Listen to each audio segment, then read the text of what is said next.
everyone, welcome to Balboa Park. The idea here is to photograph the elements and principles of design that are listed on your assignment.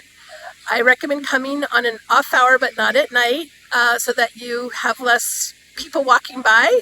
But if there are people in your photo, that's okay.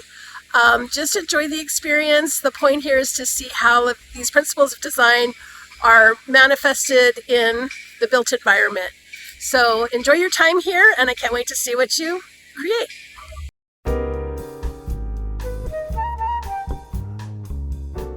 Okay, here's an example of scale.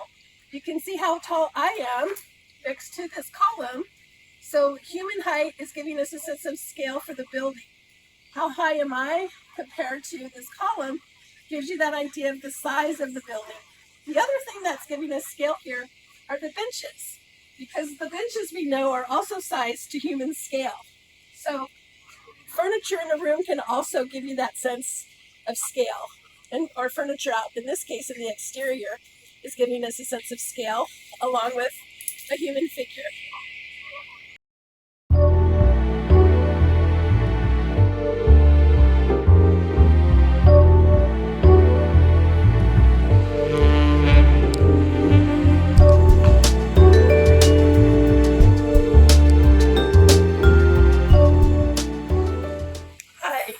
We're standing in front of the Timken Museum of Art, and what you just saw was an example of proportion. So note how the tiny patterns around the door are giving you a sense of proportion of the size of the door. So proportion is the individual pieces that make up the whole. So if we look at proportion of the human face, again, we've talked about this in class, would be the size of my nose compared to the size of my eye socket, the size of my eye socket compared to the size of my head. We get the same, or my forehead, excuse me, we get the same sense in the built environment. So notice again how those small pattern details give us a sense of proportion of the size of the door, and so do the larger details as we window out to the things like the bronze panels above the door. All of that's helping us get a sense of either pleasing proportion for the building, or sometimes you'll get proportion that's out of whack. So we'll show that next. But again, the Timken Museum of Art is a wonderful place to visit in the park. It is closed Monday and Tuesdays, but the other days it's open from 10 to 5 and it's always free.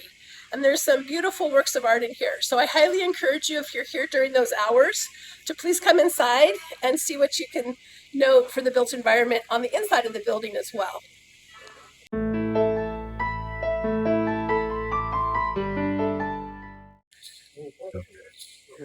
One thing I recommend is trying to come to the park at an off hour. Right now, we're at a pretty busy time at the park, so we have a person playing the didgeridoo, so that's the kind of mystical sound you hear in the background. Anyway, what I wanted to show you here was the concept of unity with variety. So if you notice those towers behind me, the unity is that they're both Spanish Baroque style, made from similar material and using similar detail. So what do you think would be the variety about those two towers? So one thing you can see is that they are different in height. They have different focal point elements. The tower over here has those larger finials at the top versus the tower here, which has a little bit more streamlined appearance. So that would just be one example of unity with variety. But there's many to see here in the park. So you can also use plant material. You don't necessarily have to always show the buildings, but you wanted to pick the concept. Thank you.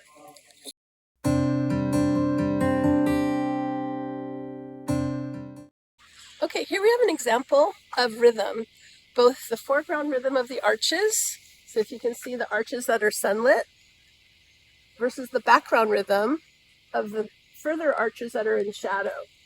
So you can see you've got like a 1, 2, 3, 1, 2, 3, 1, 2, 3, 1 for those foreground arches. And then another rhythm with the background arches. So that would just be one example of rhythm in a visual beat.